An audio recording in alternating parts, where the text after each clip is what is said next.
Welcome back to Gold Derby. I'm Christopher Rosen. I'm joined by Joyce saying, Joyce, I'm back in my regular I know spot. your usual spot. I've removed myself from the basement, back here in my luxurious playroom / office.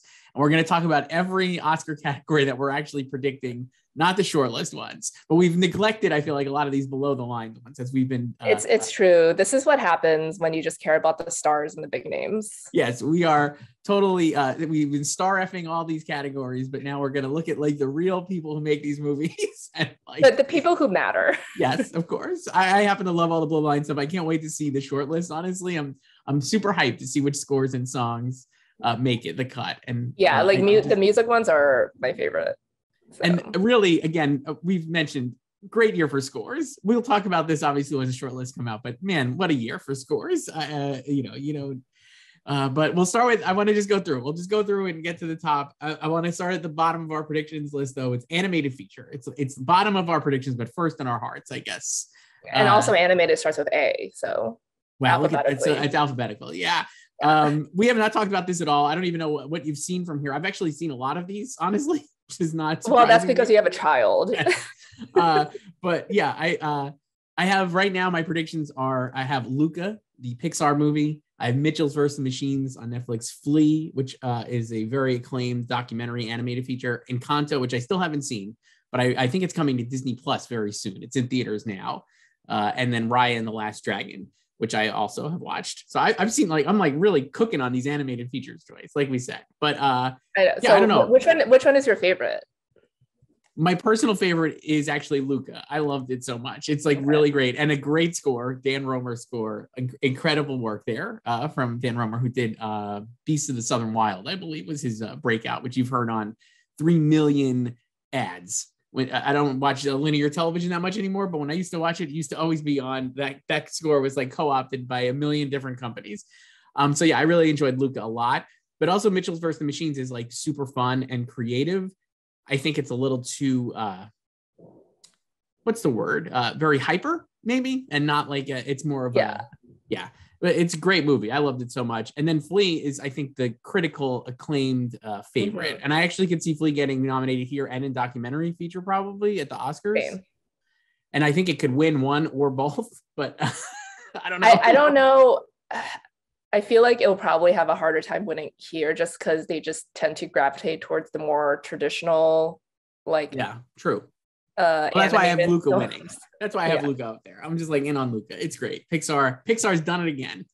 Well, I think like this year is interesting because we have Disney films, Pixar films in contention, but none of them is like an obvious front runner like Soul was last year, which at this point wasn't even out yet a year ago. But like everyone knew like that was like their big thing last year. And, the year before it was Toy Story 4, even though a lot of people were like kind of like, not high on it really, but and ended up winning. Maybe it was just a name check kind of thing, it's because I think you're right. And a lot of times here, I feel like it's always like the movie that's made a lot of money will do really well. Now, last year obviously was an exception because Soul was not out, but also Soul was like the biggest brand, right? Like, so I'm like, this year, who knows? Like none of these movies, I mean, like Encanto has done pretty well, and Raya the Last Dragon was a moderate success, I think, earlier in the year. Luca was just a Disney Plus release. So I don't know, but it's a great movie. That's my list. Do you have a similar 5? I need to, let me like pull it up because I'm not like logged in. I don't remember what I put, but I also really enjoyed Mitchell's vs. Machines, and they used the similar animation technology that Spider-Verse used because Phil Lord and Chris Miller are producers. This is not loading on my phone. I would say Mitchell vs. Machines is like a hilarious movie. And I think it would never get nominated in original screenplay, but I'm like, it really could. Maybe it should be considered. That's like, there's like a set 5 in that category. Obviously at this point, it feels like very much like that's one of the few categories where there's a very obvious consensus, but I was like, I don't know, it would be in my like 5 to 10 range. It's really creative and fun. It's so funny. And so I feel like, but you're correct in that the animation in Mitchell's is kind of hyper because of that style, and it's not like a full comic inspired like Spider-Verse is, where you're into it really. This is really a mix of styles, but I really liked it, and it's creative. I loved it. I would just say, like, I'm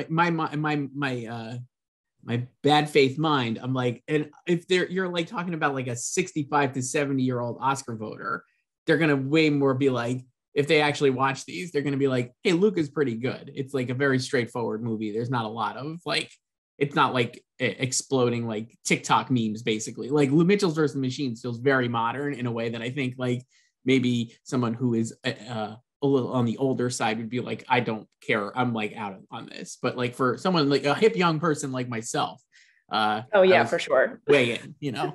So that's animated feature. We'll talk more about these. So I have Flea in first, but that's mostly just to hope to get into a nomination, which I feel like it can get in there. I think it will too. It's been widely acclaimed. It's really powerful documentary, way different than all these other movies, which are geared towards. I also have Belle getting in nice.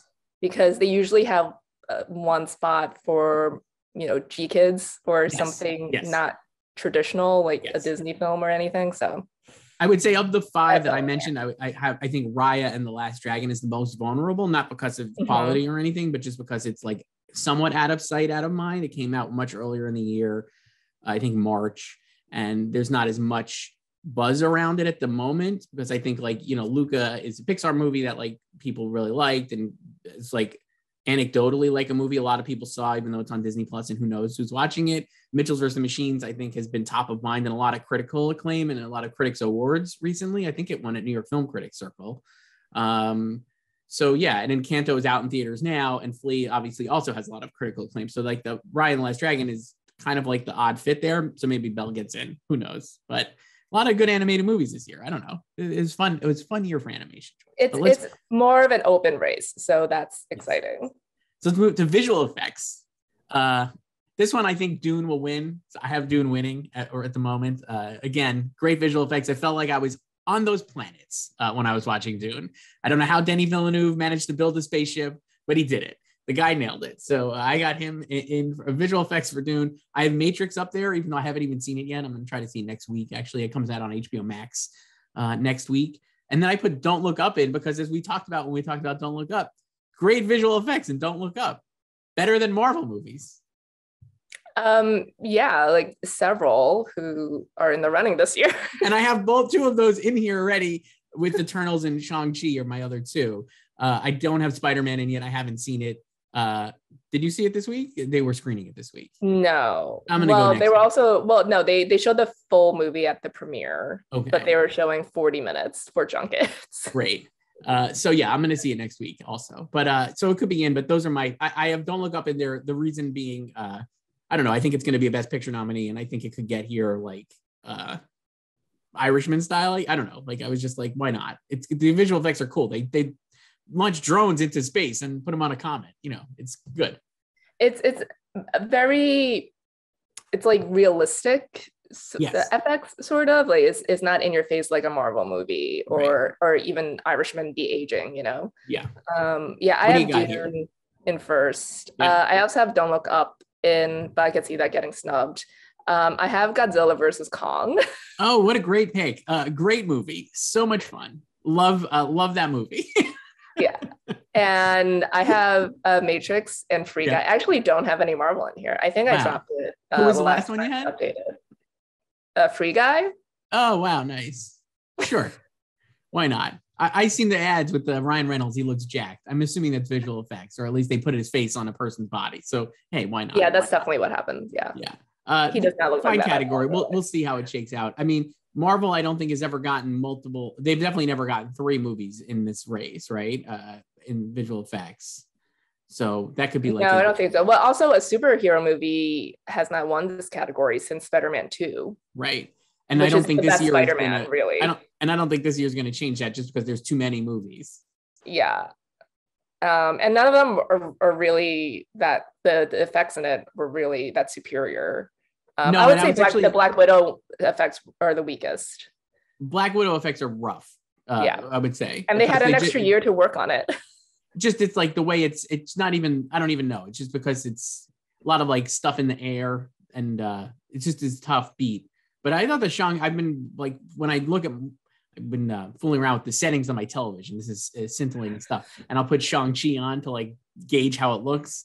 And I've been like, oh, I've been watching. You know, Shang-Chi, maybe I'll put Shang-Chi in because it should win just for Morris alone.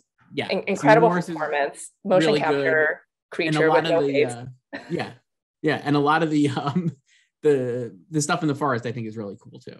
It looks pretty good. I think you focused on the dragon stuff at the end is a little rough, if I had to guess. But yeah. It does not rough. It just looks, you know what the problem is? Like, I think you were saying, like, with Don't Look Up. It's not that these look rough. It's just is that like, it's not realistic. It's not realistic. It's hard to put it in the real world. But then you also have to remember that like these movies aren't realistic. I don't know. Right. Like it's like, but I guess like how was the Chitauri 9 years ago? Did you find those realistic? Well, they looked, I don't know. It honestly looked a little better, but I'm like, oh, like with like Godzilla versus Kong, because they're both massive kaiju and like monster, you know, it just is like your brain works slightly differently. You're like, I'll buy this because like, why not? Even though the whole thing is visual effects. And with like with some of the Marvel stuff, it's like, oh, like Black Widow is so realistic and like intentionally so. Yeah, I think that's really the problem with the Black Widow effects, because it's supposed to be like this grounded, like Jason Bourne type of. And for most of it is. It's just until the end it gets kind of a little dicey. But I actually like Black Widow still. I haven't rewatched it, but I did enjoy it when I watched it. When they start doing best superhero movies, Joyce, at the Oscars, maybe next year, as the only movies that get released are superhero movies, we could talk more about the bona fides of these Marvel movies.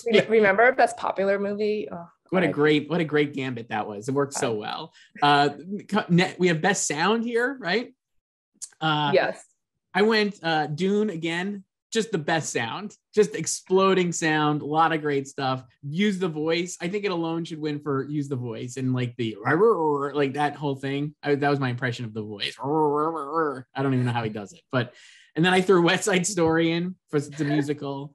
I have Nightmare Alley because I thought the tech on that was great and the sound is awesome. No Time to Die and Tick Tick Boom, another musical. I left out In the Heights and I think it could get in. Those are my 5. Wow. You have 2 musicals. Yeah, I replace Tick Tick Boom with West Side Story, but I might put Tick Tick Boom back in. So what are your 5 then?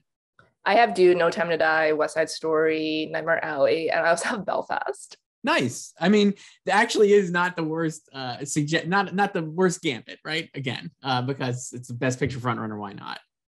And there are, you know, they're not action scenes, I guess. I was going to call them action scenes, but they're the riots.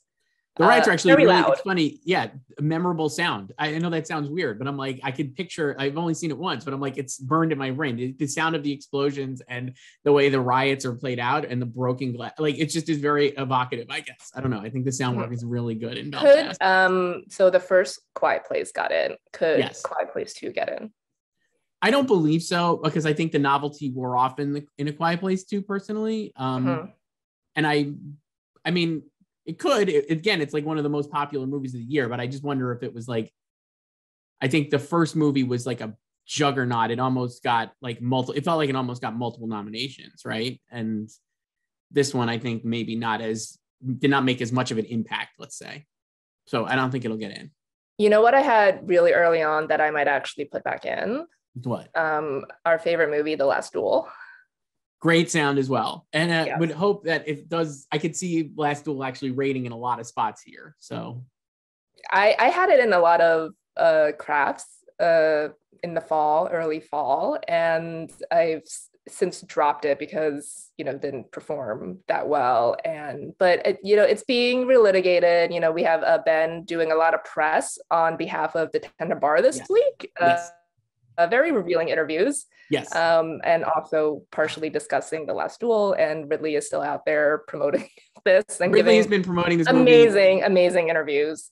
Absolutely the best. I almost wonder, I'm like, of all the movies this year, while it was a flop, an unequivocal box office flop, the critical acclaim plus, like, have people talked about a movie more this year? Like, it's like more people are talking about Last Duel still than even House of Gucci. You know what I mean? It's like we're still talking about it, even if it's relitigating the box office failure or whatever. And like, I think that's like actually a smart play to keep it in the conversation. And like we've said multiple times, when people watch it, they actually like it because it's very good. Yeah. So the more people, I understand had preconceived notions going Right. into it when it was announced for the past like 2 years when it was being made. But I don't know a lot of people who've seen it, but people I know who've seen it have liked it. Right. I gotta watch. I can't wait to watch it again. I gotta be honest. But so that's now. Is it still number one on iTunes? I haven't looked. I don't use iTunes that much to watch movies. I know. We're not in 2006. It's yeah. okay. I'm like, I don't. Best production design. I'm biased here because I spoke to the Nightmare Alley production designer, Joyce, Tamra Devereaux. This is what you do. You just predict on who you're talking to. And so I have her winning, but I actually think Nightmare Alley is going to win this cat. It's just an incredible production. They built every. I actually put it in first after I saw it. Like 2 weeks ago. Every set, everything is built. It's all handmade. It's so incredible. It's like the movie is like, it looks amazing. So I have Nightmare Alley winning. I have Dune in second.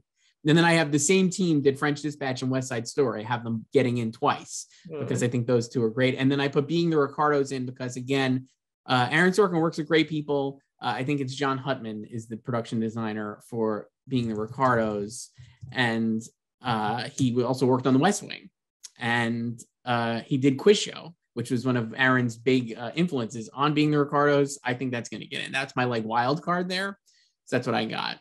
How about you?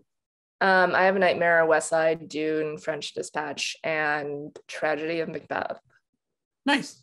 Still haven't seen it. We're going to see it next week, hopefully. Yeah. It'll be, is it going to be our last movie of the year?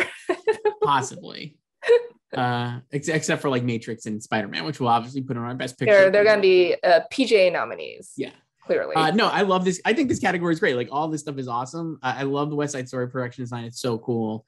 And French Dispatch, classic Wes Anderson stuff. This is another category in which I had The Last Duel early on. I could see it getting in, honestly, too. It's like really great. Maybe I'll just move Last Duel in, but I don't know who I would take. Yeah, what if we just change everything right now?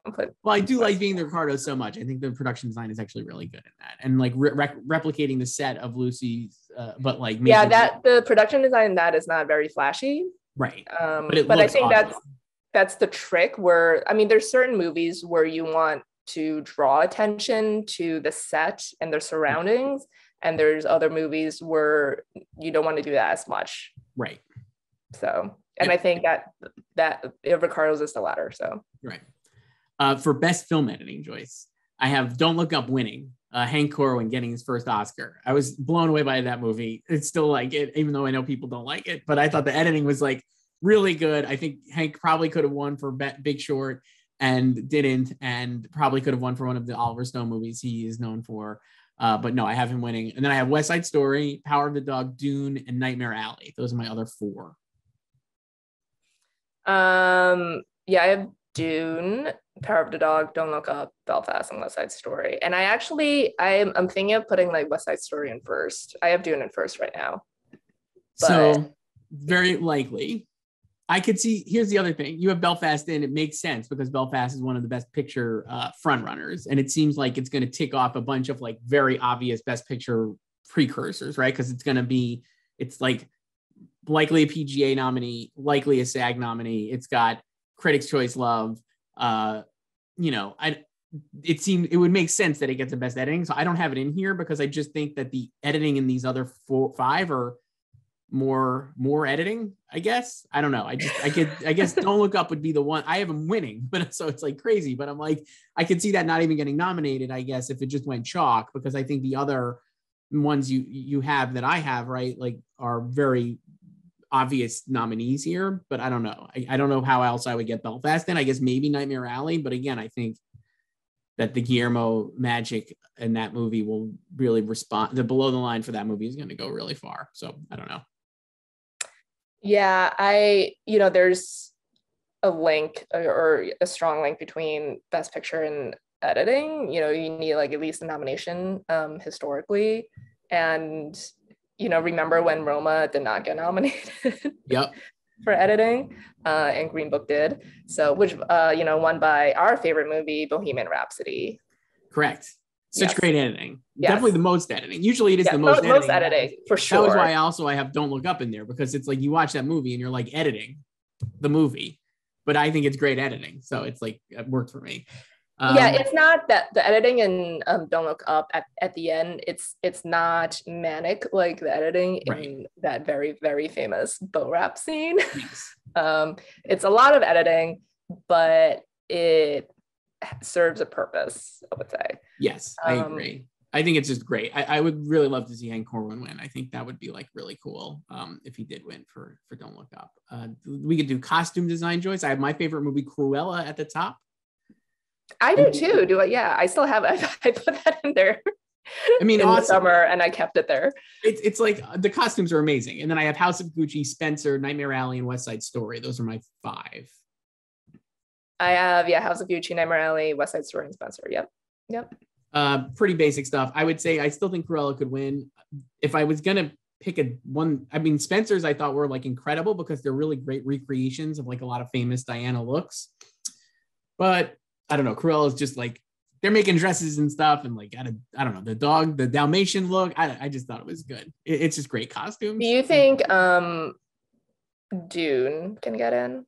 So I've had Dune in here actually until we saw West Side Story, and then I put West Side Story in. So I'd be curious to see if West Side Story can hold. I mean, the costumes in Dune are actually amazing again because they're like really intricate and like it feels like we just launched into space and like we found these aliens and there they are, whatever the heck they are. I don't even know.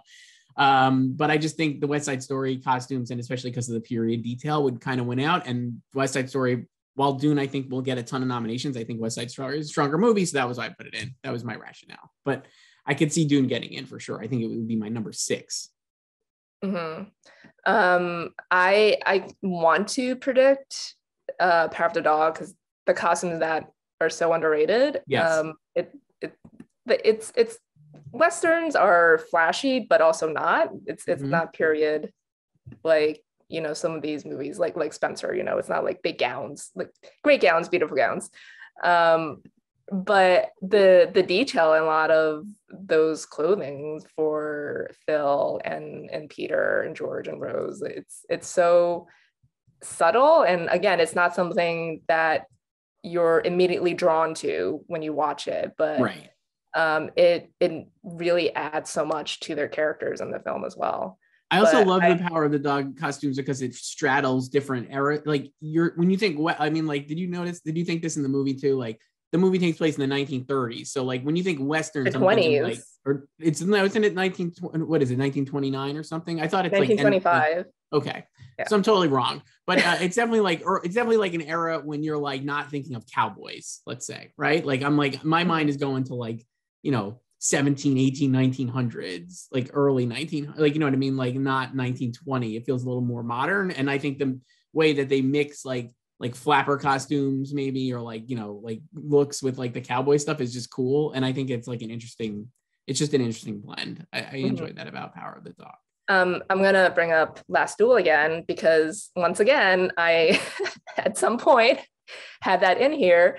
And those costumes were by Genty Yates, who also did House of Gucci. So I mean, you can think about like, I mean, right now we've got, I have nothing for Last Duel, but I'm like, there's a world where I could see it getting like literally one, like, I don't think I think I dropped it everywhere as well.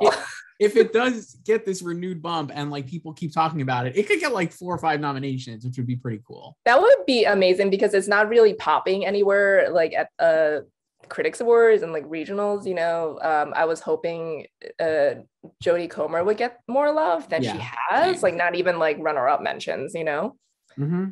So maybe the guilds will come through for some of these below the line categories.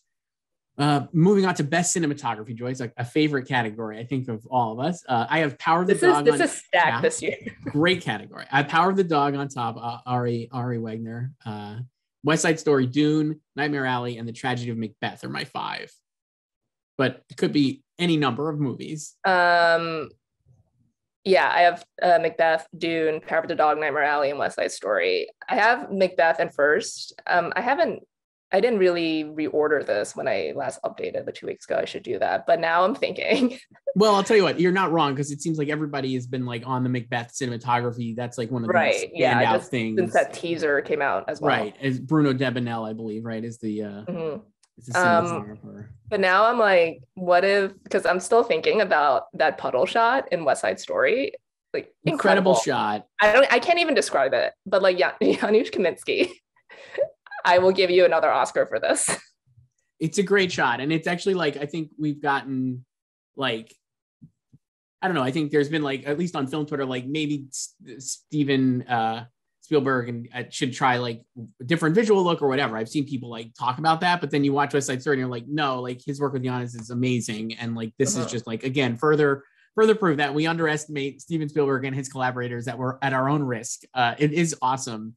So I could see West Side Story winning, but I don't know. I like Ari Wegner's cinematography, like Power of the Dog is gorgeous. I think that's like the thing that like I took away from it, and the way that she is frames everything and like the way it looks. And another person I interviewed, Joyce, so maybe that's another flaw in my predictions, but she was very can you ever not predict someone you've talked to? I don't know. But they're just good. I think. Okay, but I will say, remember last year most people thought Nomadland was going to win. Yes. And it went to Mank.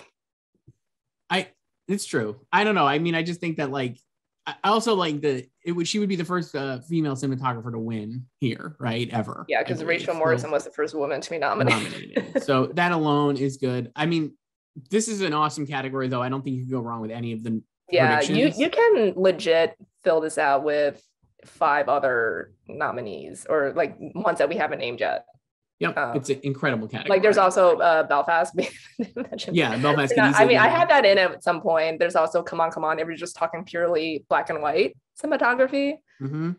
Even like big stuff like No Time to Die. I was like, that could like Alina Sandgren. Yeah, and also Oscar Passing. Winner. Oh my God, Passing's it's been just getting dusted everywhere. But that cinematography is really good. Another black and white film. So. Mm-hmm. Yeah, this is a great category. You can't go wrong. We're into like the premium, more the top, the above the line. Above the line. Well, not. I guess is screenplay above the line? Do we call it above the line? I guess so. Yeah. So original screenplay, Joyce. I think this one is like, I've had these 5 for a while. Don't see you changing it out. But I have Licorice Pizza winning because I think we're going to get Paul Thomas Anderson his first Oscar here. Being the Ricardos, Don't Look Up, Belfast, and King Richard. Those are my 5. I do not have King Richard. I have Come On. Wow. Come On could get in. I think it's gotten a little bit of a push. Mike Mills's film, and got some Spirit nominations. It seemed he got in for 20th Century Woman. He did. It's great. It's a good movie. Very, very, very solid movie. And it could actually end up being like of the A24 movies. Like it's definitely the one that is most likable, I'd say, because I haven't seen Macbeth. But I'm like, knowing about Macbeth, it's not like the most warm-hearted of stories. Come On is like a sweet movie. So it's like, I think people like to watch it. Did you just put Macbeth and warm-hearted in the same sentence? Yes. I said it's not the most warm-hearted. Yeah, so I think this is a situation where I think a lot of people, like film Twitter, like even us, like I think we both would like to see PTA win an Oscar. Yes, he has 8 nominations. No wins. And this category feels like his best shot, because I do not think he's winning director, and I don't think Licorice Pizza is winning picture at the moment. So as we've talked about, this is usually like the consolation prize category for auteurs and the like, but I feel like this is also the best category, or one of the categories for Belfast to sweep if it's indeed the best picture winner. Right. Like Kenneth could also win director, or there could be a director split with Jane. But if Belfast is winning best picture, you would think it would win either one or both of director or screenplay. Right. And if it's not going to win director, it would have to win screenplay. So maybe my bias is showing because I don't have a winning best picture. But I think if it is going to be a best picture winner, it would win here. I guess part of me was like, you have Sorkin and Adam McKay, I think, are going to get in for their movies. Aaron Sorkin and Adam McKay for Don't Look Up and Being the Ricardos. They've already won Oscars, so there's not maybe a push to give them another one. And whether it's King Richard, Zach Balan is the first-time screenwriter, or Mike Mills for Come On, that would be like a long shot. I think either one got in to win. So then you're really down to Belfast and Licorice Pizza. I mean, I think I don't even know. I guess that would be like a coin flip. Like you said, like if Belfast is going to win Best Picture, I think it would have to win here because we're running out of things it would win. Yeah, and in addition to Best Picture, right? You know what I mean? Like, it's like if it's a Green Book. Yeah, and Green Book was not nominated for director, right? So it could not win that. Like, at least Kenneth could win director too. Right. Maybe I will see how if I have him in when we go up there later. But I do think that this is like that would be. I guess we'll have to see what happens. But for right now, I think Paul Thomas Anderson would win. I think there's enough goodwill for Licorice Pizza that, and for him, it seems that maybe this is where he wins. I don't know. It's definitely the most accessible movie he's made in like a decade. Yeah. And it's one of his most like top reviewed in like the past decade as well, right? Right. So yeah, because you have Belfast, Phantom, but that Phantom Thread was, not everyone's cup of tea. I loved it. No, same. Yeah, I mean, Belfast would be like a great option here too. I think you're right, and you're right on to put out that warning that it could win here. I guess because if it's going to win Best Picture, it's got to win something else. Adapted screenplay, Joyce. I got Power of the Dog, Jane winning here, even though she's already won here, and I have her. I have West Side Story, Lost Daughter. She won an original, so she could win both. Oh, sorry, you're right. Yes, so she match. Right. Yeah, I forgot. Power of the Dog, West Side Story, Lost Daughter, Coda, and Nightmare Alley are my 5. My 5 are Power of the Dog, Lost Daughter, West Side Story, Macbeth, and Coda. Nice. I think this is Jane's. So I thought it was Jane's. So you're not going to predict her? Well, no, I have her winning, and I think it's great. But I would say that like West Side Story, Tony Kushner's adaptation is like so good, and it's so widely. The thing, I guess the reason I think you could have a Tony Kushner win here is because everyone knows West Side Story, so it's very easy to see the work that he did in it, right? Like, because you're like, oh, like this is the slightly different, even if you don't know like the very specific like differences, like it's like this, the basic beats of the story are known, and I think the little subtle tweaks that he's made to the story is just so apparent and like really deepens the movie. So I'm like, I wonder if that would help him win here, and obviously he's like an acclaimed writer. And then I also wonder if Maggie Gyllenhaal could win for Lost Daughter, because that movie is great and continues to like show up in a lot of different places. And I think it remains like a very potential dark horse Best Picture nominee, honestly. And if I definitely don't think the buzz for Lost Daughter has peaked yet, because it's not out on Netflix yet. It dropped on New Year's Eve. So I'm like, I could see it if it gets into Best Picture somehow, which we'll get to Best Picture in a few, but I'm like, I don't have it in right now, but if it does actually get in, I could see a world where she wins. And again, it would be like, actor makes good as like a filmmaker. Like I could just picture that like narrative being like a thing that happens. And the script is excellent because again, she's adapting like a very complex novel by Elena Ferrante. And it's the themes of the film. I don't know. I just think the movie's great. And like, I could see her getting in, but it's a tough category because like, Jane can't be in for Power of the Dog. It just seems like an obvious pick, but maybe it'll be like Nomadland here. I don't know. Yeah, but I mean, with Nomadland, that was always one of like its weakest categories for Chloe Zhao. Right. Like, no, I mean, you would say if when you were predicting it to win adapted, you were just kind of predicting a Nomadland sweep, and it was kind of like, how many could Chloe win? Right. Do you not think that's like that for Jane then too? But no, because like the screenplay is more acclaimed for Power of the Dog. It like when you were talking about Nomadland, for Chloe, you're talking more about the direction, like Frances, not so much the screenplay. Like, and the Father won last year, and that was very much about like the script, and that was adapted from Florian Zeller's play, and you were just talking about like how he sort of restructured it and made it like cinematic in a way, it didn't feel stagey like some stage adaptations do feel when they're transferred into film. So, and obviously Anthony Hopkins' performance. So, but I think even if Jane loses director, I think she's winning this.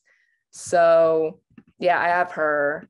And I think like for Lost Daughter, I do think the buzz can grow within the next month when it's more seen and it arrives on Netflix. But I feel like if Maggie Gyllenhaal gets in here, it would probably just be congratulations on maybe the writing nomination. And like with Tony Kushner, I do love the things he did to the screenplay, and it's a great screenplay, but the original West Side Story had 11 nominations and it won 10, and the one it did not win was this category. Yes. So yeah, well, like I still have Power Dog winning. I'm just saying, I don't know if it's a lock. I could see me changing it, let's say. I feel like this could be, remember like The Big Short and Spotlight year where you just knew Spotlight and Big Short were winning the screenplay categories. I feel like this could be that if PTA and Jane just start sweeping the writing awards everywhere. Right. Now we're into the top, the big categories, Joyce. There are no big categories, but these are like with the famous people in these categories. So Best Supporting Actor. I'm still ride or die for Jared Leto. I got Cody Smith-McPhee, Kieran Hines, and Troy Kotzer and Jamie Dornan. Those are my 5. But we've talked about Best Supporting Actor. It is a total, you could name 10 other actors who would be in there. And I would be like, great, that's awesome, and also not surprised. But that at the moment is my 5. This is still the most chaotic category because the other 3, even supporting actress, have sort of filled out more, or like you just have like the top tier. And I guess you have like 3 or 4 sort of locks or like safe people here, but it's still kind of wide open for the last 1 or 2 spots. Yes. And anyone can get it. Yeah. So I might change this soon. If I could do this on my phone, I might change it right now. Wow. But I currently have, I have Cody, nice. Kieran Hines. I think those 2 are the safest. And then I do have Jared, your boy. And I have Mike Feist, our other boy, and Bradley Cooper. Nice. So I am very much considering dropping Jared. Sorry to you. So that would break my heart. I would say, like, I saw Licorice Pizza again this week, Joyce. Okay. And Bradley Cooper is amazing, and I love him so much in it.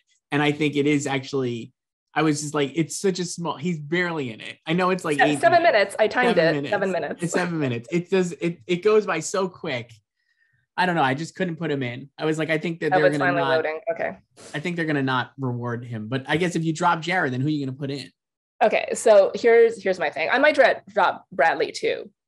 So the supporting categories, not like both of them, very, very kind to coattail nominees from Best Picture nominees and top Best Picture contenders. We've seen that numerous times, especially in just the expanded lineup. And okay, Cody, Kieran, and Troy I have to put in. That's what I was saying before. So I would drop Jared for Troy. So let's say those, because Troy's been showing up. Yeah. So let's say those 3 are in, and then you can make the argument that Jamie Dornan is also in. That's my thought. But let's just say those are the 4 in. So then that leaves 1 spot. This is very similar to last year's race when you had 4 guys, everyone was predicting, and then wide open 5th spot. And just all sorts of names in the running there included Jared Leto for the little things. I think I ended up predicting Alan Kim. Yeah. And as we all know, the person who got in was Lakeith Stanfield. Correct. In the same category as his co-star, Daniel Kaluuya, who won because there were no leads in Judas and Black Messiah. Correct. But again, Judas was a Best Picture nominee and ended up winning 2 Oscars. The other one in a category that was not locked for it by any means, song, wide open, but it won that. So I feel like the support for Judas, and we knew it was going to be a Best Picture nominee, carried Lakeith into that category. And obviously people were just kind of putting names wherever, because there's no submission ballot to go by at the Oscars. You just nominate people wherever you want to, and people obviously put Lakeith into supporting. So it just signals like apathy towards other weaker contenders, weaker films.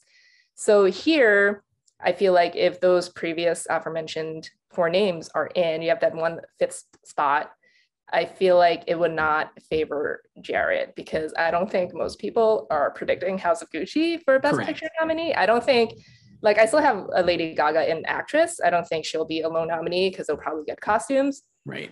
But I don't think that would help Jared in this case. And I think it would help the people from the Best Picture contenders, which include, if you don't have Jamie in, like Jamie will be one of them. So Best Picture nominee supporting contenders, Bradley Cooper, right? We all think Licorice Pizza is getting in.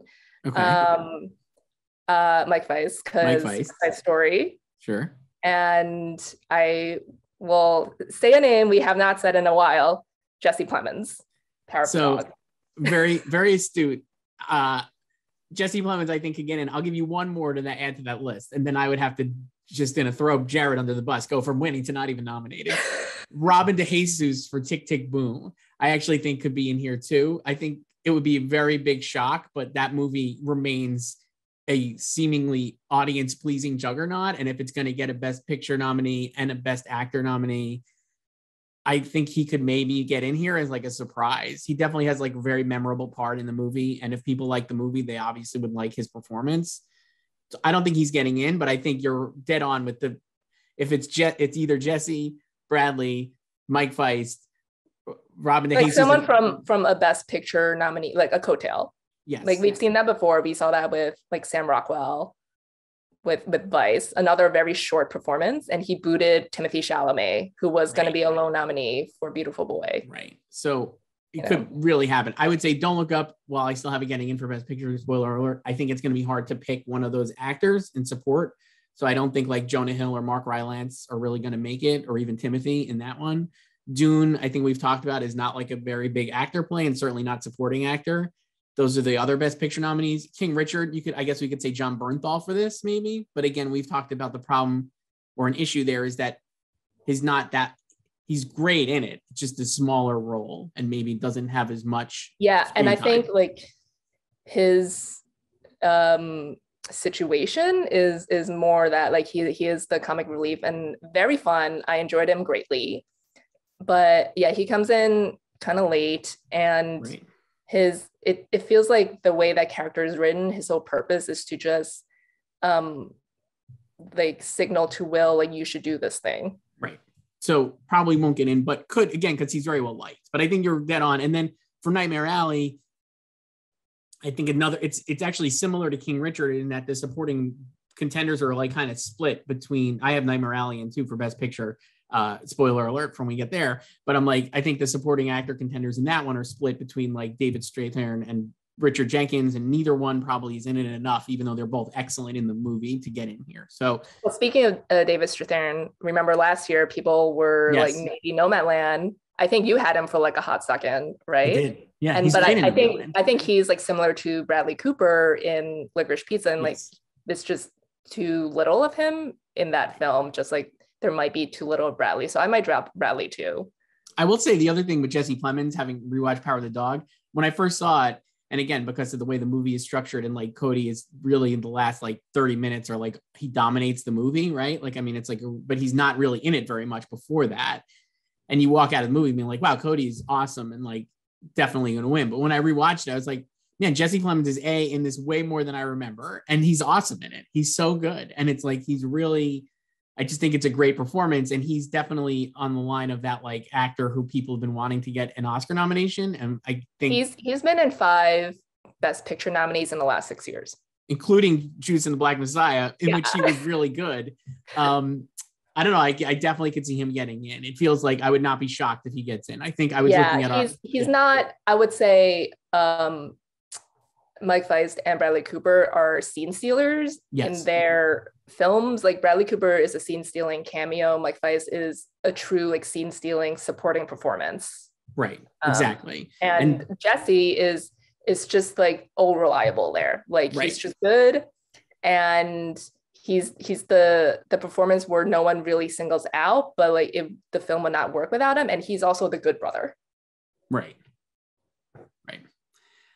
Supporting actress, you mentioned this, Joyce, how it's like kind of like set around a certain 5. I think we both have the same 5, maybe, but I have Kirsten. We think we have different winners, but I have Kirsten Dunst still on top to win. I have Katrina Balfe, Ariana DeBose, Ingenue Ellis, and Rita Moreno. Those are my 5. Yeah, I have Ariana DeBose winning, Kirsten, Ingenue, Katrina, and Rita. I gotta say, if this happens to 5, God, I love all the other performers, but I would really do want to see Rita Moreno win. I think it would just be such a great moment. Like, just imagine the moment. It would be such a great Oscars moment. It would be really cool. 6 years later, she just turned 90 this past weekend. It's like, I get that, like, maybe it's not the best performance of the 5. You could argue, like, whatever. And I mean, like, it's hard to, I always have a hard time, like, frankly, being like, which is the best, you know what I mean? Like, they're all good performances. So it's like, it's all subjective. Wins, it's all subjective, but I'm like, she definitely would have the best narrative. I mean, just imagine Rita Moreno. It was so cool. But yeah, I think that's a good category. I guess who are we missing here? Like Ruth Negga maybe would be 6th, I'd say. Yeah, I had her in for a really long time. I don't know. I'm kind of sort of waiting for SAG to see what happens there. You know, we talked about Passing earlier this year, and we're like, oh, it's on Netflix, so it's going to get a huge bump. But I think because Netflix has so many other major contenders, that's like, always Netflix's issue. Just a lot of content. It's a lot of good content, and it's like, oh, Passing is just not as high profile as those other contenders, and that's like kind of hurt it, I think, in the grand scheme of things. But yeah, she could get in. Yeah, she's gotten a couple like critics mentions here and there, but perhaps maybe not as many as you might expect for a critical favorite. You know, as we mentioned the other day, she didn't get into Critics' Choice. Very tough beat. Yeah, that was a tough one. Because, you know, and we didn't even, and Ann Dowd, I guess, is also a major contender. But like we had talked about, you were on the forefront of this, that Martha Plimpton is also great in the movie, and it kind of like it's just like too much. Again, Martha, all these regional critics awards, still no love for Martha. Like Anne has gotten in here or there, but nothing for Martha. And I feel like some of it is just following this like Anne's buzz. Like people see that like people are predicting her and she's been in first or whatever. I'm not saying they haven't seen the movie, but I feel like there's this like subconscious influence. Like you see a name that's out there and no one's really talking about Martha that much. So maybe you're filling out your ballot and then you just like off a hand out. Right. Best actor, Joyce. Let's move on to there. I got Will Smith, Andrew Garfield, Benedict Cumberbatch, Peter Dinklage, and Denzel Washington. That's my 5. I have Will, Benedict, Denzel, Andrew. I still have Leo. I feel like this is going to come down to SAG. If he or Peter make SAG, then I'll probably go with who makes it there. I want to give you a name we have not discussed at all, and I wonder if he could get in as that last. I feel like, so tell me if you agree with it. I think like Will Smith, Andrew Garfield, and Benedict Cumberbatch are like, if not locks, like pretty much the 3 consensus choices, right? And then Denzel is like a strong 4th, it seems, like, because it's Denzel Washington. So then the 5th spot could be Peter Dinklage or any number of people. One person we haven't talked about, Nicolas Cage for Pig, a former Best Actor winner.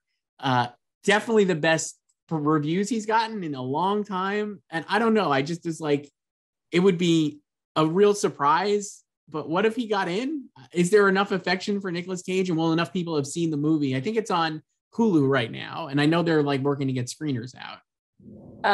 It would be an inspired nomination. I don't know if they will go there because I don't think he is. The movie is weird. Not the easiest sell. Not the easiest sell. A lot of people being like WTF and turning it off. Right. So, and I don't think he's the type of actor who can just get like easy nominations on his name alone. Like I said the other day, this feels like it could just be like Adam Sandler in Uncut Gems, like a lot of critical love, but comes up short in the end. Right. And then we talk about the other guys, I guess, would be like Bradley Cooper. You mentioned Leo, obviously, Javier Bardem, a lot of Adam Driver. You had Javier in there for a little bit. I did, but then I was just like, I don't know. I just don't. I think that my thinking with Peter Dinklage is that I think he will get in at SAG because he's like a very well-liked actor and I think super respected, and it is a great performance. And if he's like you know what I mean? Like, I don't know. Then, and if I think this 5 that I have is like the SAG 5, I just don't think that, like, I don't know. I just feel like all these people are going to get in at SAG. I guess we'll see though. And I guess it is the big question. Like, we've all had Will winning. Does Will Smith actually win, or is it like Jennifer Lopez in Hustlers where she doesn't even get I don't think he's nominated? gonna get snubbed like J-Lo. He's not going to get snubbed, but I mean, like, is there a world where it ends up being like actually Andrew Garfield is going to win everything because people are so in love with I the think performance? Andrew definitely has the most passion. That would be wild if Andrew somehow wins this. It's pretty nuts. I mean, I guess we'll see like how the precursors shake out. Yeah, But I mean, just like anecdotally, I don't think there is as much passion for Will or Benedict's performances. Not to say like people hate them, but like the people who love Andrew's performance really love it. yes, And it seems like anyone who watches the movie falls in love with that performance as well. correct.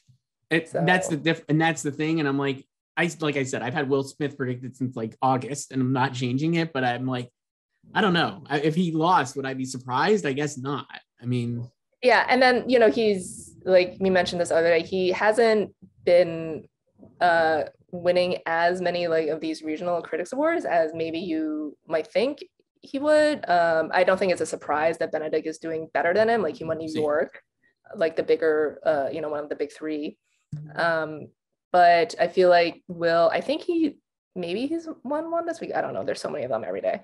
Can't keep track. But Metacritic has a nice grid where you can see who's won what and who's been runner-up and nominated. Anyway, but he also reeks of the type of actor who might not perform well with like critics prizes, but then once like the televised awards start, right. like he can sweep. I don't know if I think like BAFTA would probably be his biggest hurdle. It reminds me, I guess, of like, you have a much better memory and like knowledge than I do, but I'm like, it's Sandra Bullock, certainly like The Blind Side, but I guess like, like Sandra won like nothing. Like, and I guess like, did Julia Roberts win anything like besides the televised stuff for Aaron Brockovich? Like that's the type of performance I think it is. And like, I don't know. Well, I just think, but I think the difference with Aaron Brockovich, that was also 21 years ago. Yes. Very different time, and the Critics' Choice Awards have changed a lot since then as Yeah. well. I think back then they still only had 3 nominees in like acting. Maybe Wild. don't quote me on that, but at some point they did only have like 3 nominees for acting, and now they have 6, 7, 8. Anyway, but that performance was critically hailed when the movie opened in March 2000. Yes, it was, but so was Will. I mean, everyone really did agree that Will was great in the movie. Yeah, but I feel like it was more so with Julia. So interesting. Okay. Yeah, and like I don't know, like with I can't believe we're talking about like Aaron Brockovich, but like great movie. I feel like with Julia, it was also kind of like this like coronation for her. Like you knew, and I don't know, like I know a lot of people want Will to win, but I don't know if he doesn't have the same type of like America's Sweetheart label that she did. Like obviously he's a huge star, one of our last movie stars, right, and beloved, but I don't know if there's that same sentiment, right? Yeah. I mean, potentially we'll see. Best Actress, Joyce. I Ride or Die Nicole winning for Nicole Kidman for Being the Ricardos. I have Olivia Colman for Lost Daughter, Kristen Stewart for Spencer, Rachel Zegler for West Side Story, and Lady Gaga for House of Gucci. That is my 5 that I've like kind of circled now. Circle the wagons. I don't have Rachel. I have Alana Haim. So I feel like this has like come down to 7 names. Yes. Those and also Jessica Chastain. Those that we've named, yeah, and Jessica Chastain. I think you're right. I could see Jessica Chastain getting in. I think she has a really good shot at getting in at SAG, honestly. I think like I have her in at SAG. Yeah. So, and I could see Rachel Zegler and Alana Haim like splitting their own newcomer ingenue votes and not getting in. I put Rachel in because West Side Story, I think, is like a top Best Picture contender, and we already have it getting multiple Oscar acting nominations. And if you leave the movie, I think you're really wowed by Rachel Zegler because she is a newcomer who you've never seen before, and she does her own singing, and it like really does reconceptualize the Maria performance and all those different things. So I think I just have her in because of that. I think it's going to be like, it's mostly just because the movie I think is so strong. I can make the argument that like Alana Haim gives a better performance, certainly similar affection for her performance. I think when you leave Licorice Pizza, she does explode off the screen and is so like just so winning as a performer. But I think West Side Story is bigger, better position as an Oscar contender than Licorice Pizza. So that was my rationale. Mm-hmm. Yeah, no, I get it. And I've flirted with putting in Rachel. I think because I already have West Side Story getting 3 other acting nominations, I'm like, is it really gonna get 4? But you dropped Mike. So I did, but I could put him back in. I could get 4. I mean, why not? The movie's awesome. West Side Story rules. I know. I think the thing is, it's more that I feel like Rachel shares. I feel like Alana is more of the consensus single standout of her film, whereas Rachel shares a lot of, MVP notices with Mike, with Ariana and Rita. That's very much an ensemble film. So It makes sense that there's other names in the mix that people prefer, find better, whereas Licorice Pizza is a 2-hander, and Alana has like rave after rave, and she is really good in it. But it's also not the traditional type of Best Actress nominee / winner performance. It's so like sort of low key and like naturalistic, and Rachel is more traditional, this like romantic lead. And she is more of the newcomer because this is both of their feature film debuts, but Alana was a musician before this, right. And Rachel was just out of high school, like plucked out of like 30,000 people to do this. Right. So yeah, do you think both can get it? That's the thing. Well, not really. I guess, I mean, like you mentioned this, like, I think Lady Gaga is amazing in House of Gucci, so I want her to get in. But I guess if someone was vulnerable, it's very easy to imagine a world where House of Gucci gets none or 1 nomination. And like, then she would just get knocked out because, it's not, I don't have it in for Best Picture. Spoiler alert. We mentioned like, it's not really rating anywhere else. I have Jared in, I have costumes, and I have Lady Gaga.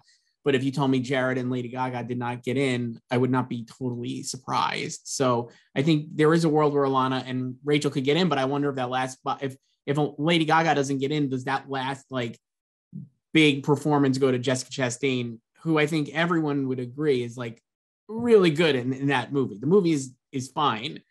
But like most of the people I've talked to walk away from that being like, what a performance. And like, she does a lot. So I could see her getting in, and I mean, who knows? So I don't think they could both get in. Is there a world? So I have Nicole winning. We've talked about this. I still think that she's like a real strong shot because I think of the movies here, unless Rachel Zegler is nominated and somehow wins, which would be a complete shock, Nicole has got like, I don't know, but I'm like, what if Olivia Colman? I've been looking at it. I'm like, what if Olivia Colman wins again? I know we've talked about this, but that would be totally cool, and it's very possible. I know some people will hate it, but I would love it actually. I guess the rationale would be, like we've said, you have a lot of not the same performances, but a lot of like in the same bucket of performances. Nicole, like similar type of films, and I mean, like Nicole and Jessica, both biopics, not as transformational as some people might have preferred, maybe, but. Right. Yeah. And Kristen Stewart, if she's the front runner too, like all of these are playing real life people with like these varying degrees of transformation. Olivia Colman is just playing a regular person, and it's a role we actually haven't seen her really do before. So it does feel almost like transformational because she's usually playing like a costume drama or like a real life person or like kind of, aging herself up. Like I feel like she did in the Landscapers that were, you know what I mean? Like, it's like, this is like Olivia Colman, like playing her actual age and like her era. And it is like, it feels way different because of that, even though it's just like normal. I mean, I would say that like, since she became known to the general public since The Favorite, because she had like a whole freaking career. That's true. You're right. Obviously that's true. I mean, like from her recent vintage. Yeah. I don't know. I'm just like, I don't well, have her I mean, like winning. it was like The Father was contemporary, but that wasn't her movie at all. So Right. I don't have her winning, but I could see a world where maybe she does win. And I think yeah. So mean, I would say like Kristen Stewart is still the front runner and would not be shocked at all if she wins and like sweeps.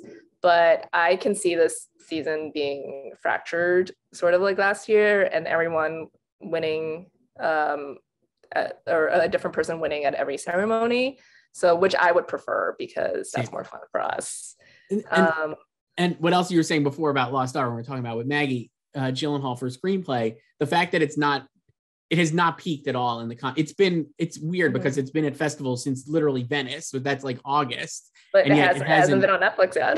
It hasn't been on Netflix yet, so the conversation around it hasn't peaked. And I think when you get into like January and February, as like nothing is really coming out and like people are catching up on some of these movies and maybe are catching up on Lost Daughter, I think the conversation is really going to pop around it, and maybe Olivia Colman comes in late and is like dominating the conversation. So I could see her winning, honestly. It would not surprise me.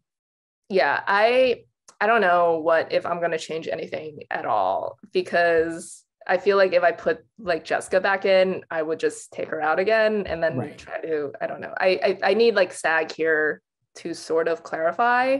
But like, again, I think Jessica's getting into SAG like easy. Same. Because that's a very actor friendly, like Beatty performance. We've talked about like how Tammy Faye perhaps came out too early, came out in September, like before the Emmys.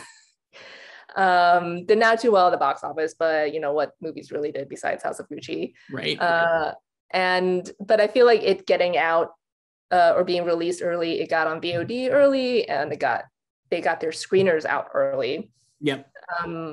So I think that helps with its visibility, I guess, among members. The other thing I want to say is with SAG, usually like that visibility is very important there, and the earlier you are, the better. So that's why I think like she's basically a lock to get into SAG, because that movie was so early. And on the SAG website, they list the screeners that have been sent to the Nomcom members, like both digital and DVD. And Tammy Faye has been there like forever. I haven't checked this week, but last week, like Licorice Pizza hadn't been sent out yet, and West Side Story hadn't been sent out yet. But this year you have an extra month of voting. Right. So I don't know how much that would matter. But I would say like by that rationale, I think you're not wrong. And I think like that also would put Jennifer Hudson in serious contention for SAG as well, because I think like that movie has been out since August, and very likely that a lot of people have seen it, and it is a great performance. And again, similar to Tammy Faye, maybe the movie doesn't work as well, but the performance is great, and I can see Jennifer Hudson getting in at SAG too. So if you have Jessica Chastain and Jennifer Hudson in at SAG, that means you're like already we're cutting down like two major spots. So I mean, like, no offense to J Hud, but I feel like if she gets into SAG, I would drop her first from my Oscar 5, just because she hasn't popped anywhere else. Right. So, but there is also a situation here. Like if you think like Licorice Pizza and West Side Story are like, top 5 Best Picture nominees, or just top 10 Best Picture nominees. And there is a scenario where the other nominees in this category's films are not nominated for Best Picture. And if neither Alana nor Rachel get in, all 5 Best Actress nominees could be from films not nominated for Best Picture. Yeah, tough beat for me, honestly. The only contender here I have who's also got a Best Picture nominee is Rachel Zegler. I only have Alana because I don't have Ricardo's. Me neither. Let's move to Best Director, Joyce. Jane Campion I have at the top. Steven Spielberg, to repeat, we'll do a flip of the 94 Oscars, I guess it is, right? And then it's Jane's Revenge. And then I have Paul Thomas Anderson, Denis Villeneuve, and my number 5 spot, Ronaldo Marcus Green for King Richard. Okay, yeah, you teased this other day, so explain yourself. Well, I interviewed him, so I'm a hack. But also, no, I think it's real. My thinking is actually that the movie is good. I think it's a really strong contender for Best Picture. And I think if you were naming the top 5 Best Picture contenders, I think it's in there. That being said, that means I don't have Kenneth Branagh in for Belfast. My 5 Best Picture nominees, I think, based on what we've talked about and just how the season has played out, and we'll talk about Best Picture right after this, but it goes kind of together for me, or Power of the Dog, West Side Story, Belfast, Licorice Pizza, and King Richard. Those are the 5 for me that are like, I think the 5, if there was just 5 nominees, I think that would actually be the 5. So I have 4 of the 5 in. The reason I took Branagh out is because I think Denis is like the auteur that we've always said, like there's like usually like, especially recently, like maybe like a foreign born or you know, auteur, like a Thomas Vinterberg or somebody who gets in here who you're like, wow, how did they get in? Pawlikowski for what was that movie? Cold War. Cold War. So I'm like, that's my thinking, is actually Denis actually this year is that director. And then I think the other 4 are going to be like from the biggest Best Picture contenders. Ronaldo Marcus Green is a great, I think the other thing I like about the movie is that it is very much an old-fashioned movie that they don't make anymore. I'm doing air quotes here. And I think that will get like a lot of respect from this branch. And I think the fact that he worked with like a ton of really, really acclaimed, talented people behind, like below the line, is like another like flag in his cap. It's like, you know, Robert Elswit is the DP, Pamela Martin is the editor. These are like people who have edited and shot, like won Oscars, like edited Best Picture nominees. And got nominated themselves. Yeah, I just think that the respect that is around the film is going to like lift him up. And while he's like a newcomer, young director, and maybe this branch is like historically not warm to like that type of filmmaker, I think he will have like a good push because of that. So that's my like Ronaldo Marcus Green filibuster. And I would love to see him get in. I know it's like a long shot. That means I don't have Kenneth Branagh getting in, which is like kind of psychotic probably. But that's my 5. Okay. I do not have Ronaldo in. No offense to him. No. I actually just put Kenneth Bracken back in. I previously had Adam McKay. I think Adam could still get in. Same. But I'm just gonna stick with Kenneth for now to be safe. But again, I think he, or maybe someone else, maybe even Denis, could lose that spot to like an auteur type. You know, who else is there? Like maybe I don't really see. I don't know if like Drive My Car.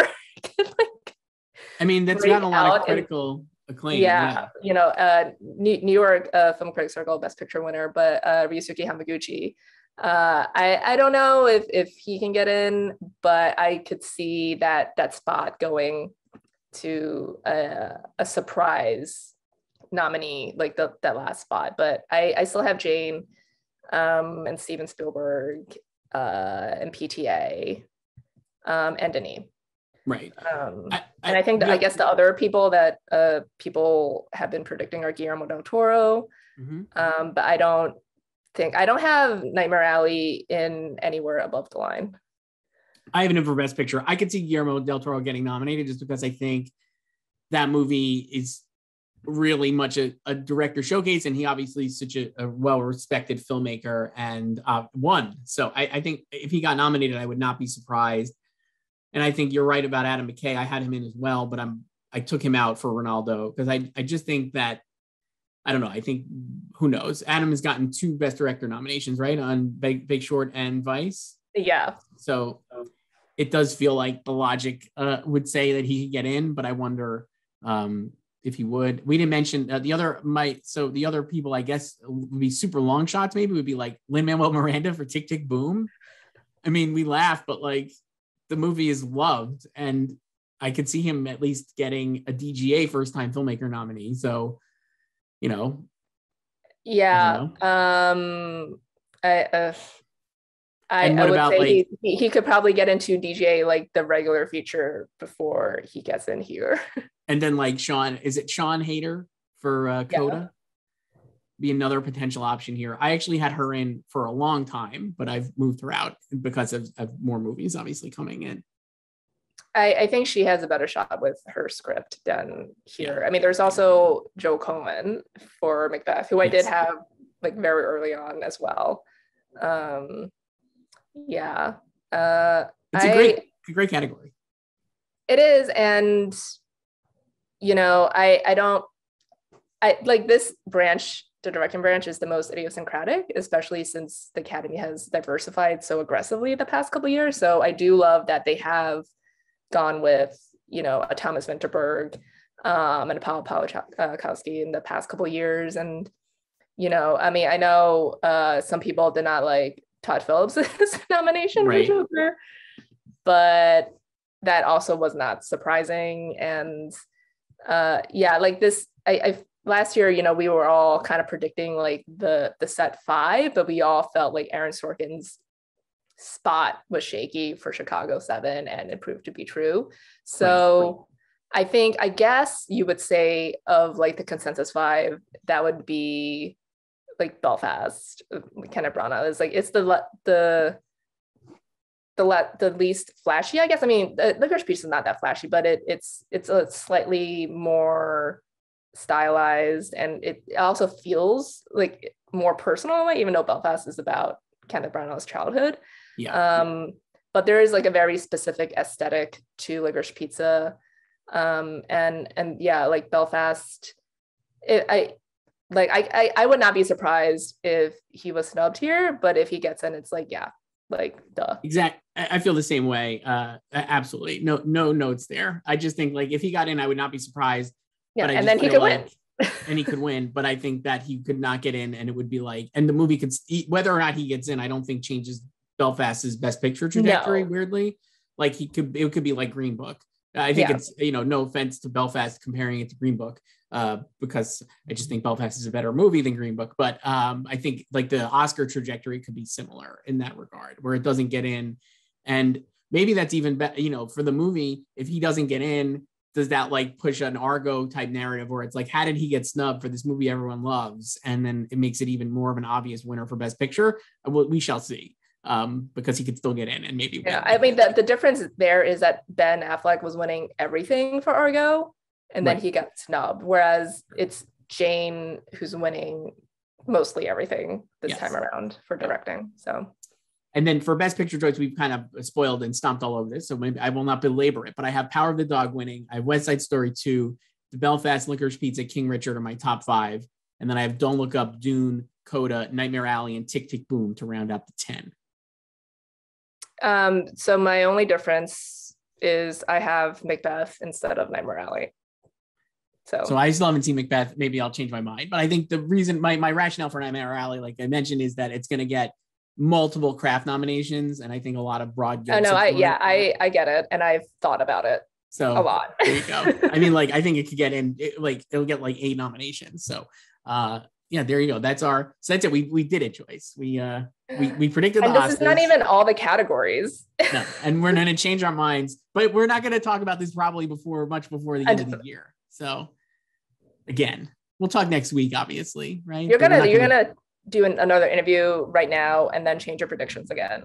Absolutely. Without a doubt, I will have Mike. This is your MO. So yeah, I mean, I'm totally untrustworthy and a total hack, but no, I mean, we'll see. I do think that another thing I think, again, not to go too much like whatever, but I'm like, Ronaldo Marcus Green, I did talk to him for the movie about King Richard, and he is so, he speaks so like passionately about the movie, and I think a lot of his choices, and it was like just great talking to him about it. And I was like, if he is out there talking to film, you know what I mean? Like any kind of, get him in front of like filmmakers or people who are voting, and they're going to like absolutely like really like, I think welcome his input on the film. And I just think like that itself is like, he'd be like a very good campaigner for it. That was another thing I thought about talking to him. I just like, oh man, he really knows it. He knows, like, the thing I liked about it, and it's like, he knows what the movie is, and it's not trying to be something it's not.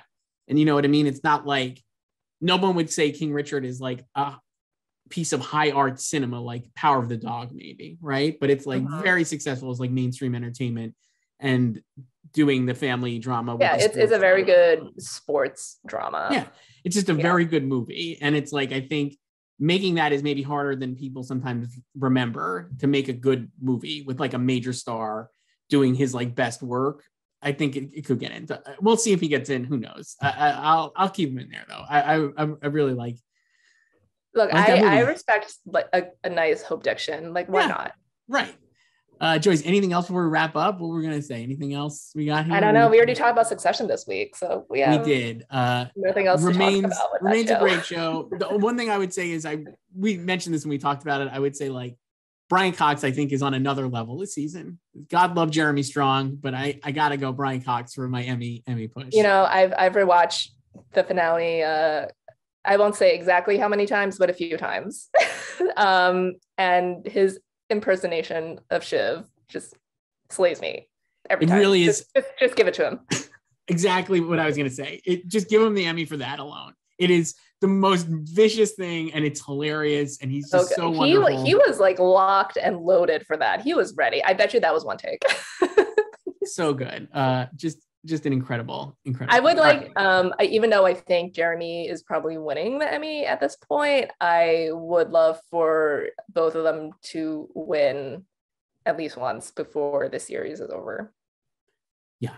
So well, that's why I was thinking, that's why I kind of want Brian to win for this year, because I think like it was a big Logan season, and who knows where the show goes next. But I think the way they set up the end of the season, there's a lot of places to go for Jeremy, like I think as a performer.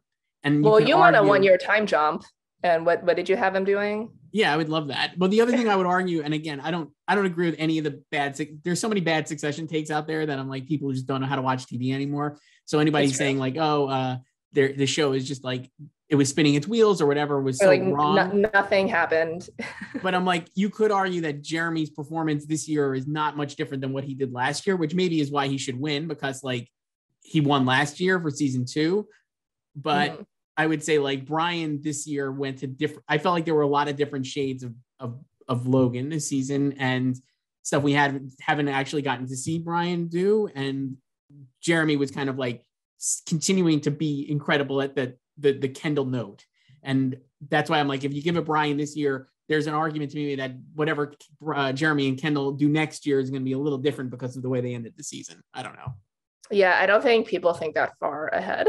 They don't. I'm a nut, Joyce. All right, let's wrap it up. We've been talking for a while. I'll talk to you later, Joyce. Okay, bye. Bye.